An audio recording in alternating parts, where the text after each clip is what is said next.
먼저 중증 희귀질환 환자분들께 정말 죄송하다는 말씀을 드립니다.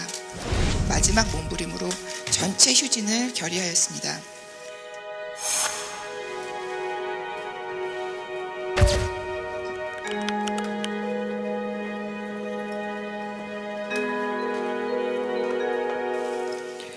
서울의대 서울대병원 교수 전체 휴진에 즈음하여 환자 여러분께 먼저 중증 희귀질환 환자분들께 정말 죄송하다는 말씀을 드립니다.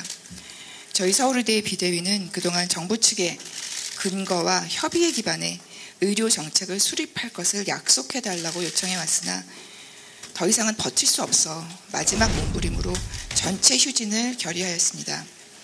정부를 향한 이런 부르짖음이 서울대병원만을 믿어오신 중증 희귀질환 환자분들께는 절망의 소리가 될 것이라는 것을 저희가 충분히 헤아리지 못했습니다. 죄송합니다. 저희들이 말씀드린 전체 휴진이란 다른 병의원에서도 진료가 가능하거나 진료를 미루어도 당분간은 큰 영향을 받지 않으시는 환자분들의 정규 외래 진료와 정규 수술 중단을 뜻하는 것이었기 때문에 미리 헤아리지 못했던 점 대단히 죄송합니다. 서울대학교 병원의 진료가 지금 반드시 필요한 중증 희귀질환 환자분들께는 휴진 기간 동안에도 조금 불편하실 수 있겠지만 가능한 한 차질 없이 진료가 진행될 것입니다.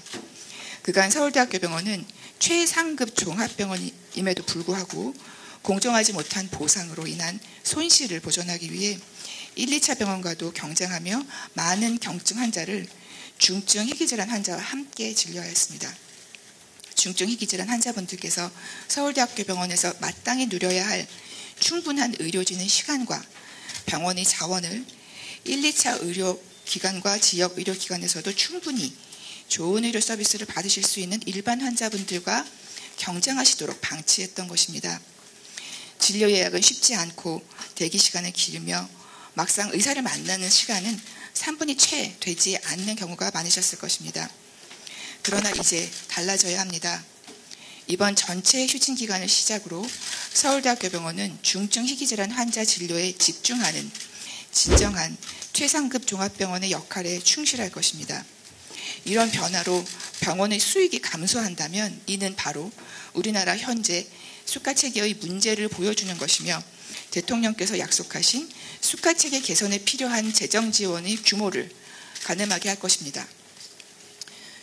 서울대병원 동료이신 공공운수 노조, 의료연대 본부, 서울대병원 지회조합원 여러분들께 13일 공공운수 노조 의료연대 본부 서울지역 지부는 서울대병원 교수들이 가진 자율성과 특권을 공익을 위해서 사용할 것을 주문하셨습니다.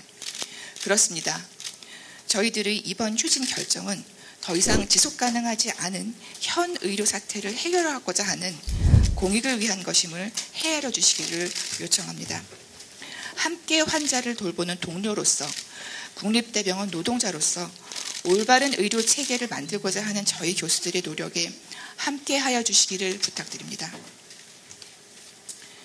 과로로 순직하지 않으려면 사직할 수밖에 없는 교수들에게 지금의 일그러진 진료를 지속하라고 강요하지 마시고 정책결정권자들에게 필수 의료와 지역 의료를 살리는 공공의료를 먼저 강화하라고 해주십시오. 의대 정원은 의료 체계를 먼저 개선하면서 여기에 필요한 의사수를 기준으로 결정해달라고 요구해 주십시오. 제대로 된 교육이 가능한 만큼의 의대 정원을 확정하라고 요청해 주십시오. 젊은 의사들이 돌아와 다시 장시간 저임금 노동을 제공하기를 기대하지 마시고 수련생들은 수련에 집중할 수 있는 환경과 수가체계를 만들라고 병원과 정책 결정권자에게 요구해 주십시오. 원장님께서 약속하신 것처럼 공공보건의료 협의체와 협력기관 네트워크로 일반 환자는 네트워크의 1, 2차 병원과 지역 의료기관에서 진료받고 중증 희귀질환 환자는 서울대학교 병원에서 치료를 받으면서 모든 국민이 의료의 발전을 공유할 수 있는 진정한 최상급 종합병원으로 거듭나도록 하라고 주장해 주시기 바랍니다. 정책 결정권자 여러분들께 수련생의 빈자리를 채우면서 교수들은 그간 묵인해왔던 불합리한 의료 환경을 몸으로 겪고 있습니다. 의사로서 내 앞의 환자에게 어떤 진단과 치료가 최선인가를 고민하는 시간보다 단순 의료 행위와 사소한 진료 오도 변경에 쏟아야 하는 시간이 더 많습니다. 정상급여를 받는 전문의를 고용할 수 있는 재원이 병원에는 없으니 장시간 저임금 노동자인 전공의들이 돌아올 때까지 교수들에게 버텨야 한다고 합니다. 그러나 더 이상은 어렵습니다. 교수들은 기계가 아니니까요. 정책결정권자께서는 약속하신 대로 전공의 수련 비용을 국가에서 지원하고 수가 체계를 개선하여서 상급 종합병원을 부당한 노동 환경과 허술한 수련 환경이 아닌 전문의 중심의 교육 수련 병원으로 만들어 주십시오. 이를 위해서 대통령께서 약속하신 재원을 기획재정부로부터 반드시 받아내 주십시오. 이런 조치가 제대로 실행된 다음에야 비로소 정부는 전공의를 국가의 자산이라고 부를 수 있을 것입니다. 정책결정권자와 의료계가 머리를 맞대어 전공의들이 노동법에 근거한 노동시간을 보장받되 수련을 위한 추가 근무는 시간 외 수당을 받으면서 할 수 있도록 하고 교육수련병원의 인정기준으로서 지도교수 감독하에 전공의가 직접 시술과 수술을 하는 분유를 규정하는 등 진정한 수련이 가능하도록 제도를 만들어 갈 수 있도록 해주십시오. 이번 의료 공백 사태는 국민과 의료계에 큰 상처를 남겼습니다. 의료 서비스의 제공자와 소비자 그리고 정책 결정권자가 서로 존중하였다면 벌어지지 않을 일이었습니다. 정책 결정권자께서는 의사들이 정책 결정에 대한 항의로 병원을 떠나는 일이 다시는 일어나지 않도록 다양한 명령을 동원하고 고집하시는 대신 긴 안목으로 정권과 공무원의 임기에 무관하게 의료 서비스 공급자와 소비자 정부가 함께 모여 문제를 파악하고 해결할 수 있는 상시적인 의정 협의체의 구성과 운영을 서둘러 주십시오. 협의체의 논의 결과가 실제로 반영될 수 있는 법적인 보장 그리고 정책 집행을 위한 안정적인 재원이 함께 명시되는 것이어야 할 것입니다. 이를 위해서 의료계와 정책 결정권자가 아무런 조건을 내세우지 않고 먼저 만나도 좋겠습니다. 1년짜리 의료개혁특별위원회에서 현실성 없는 설익은 정책을 쏟아내는 대신 효과와 부작용, 비용을 고려하며 공유자원인 건강보험 재정이 고갈되지 않게 신중히 결정해 주십시오. 지속가능한 의료체계를 만들기 위해 현장을 아는 전문가와 차근차근 상의하고 협력할 수 있도록 해주십시오.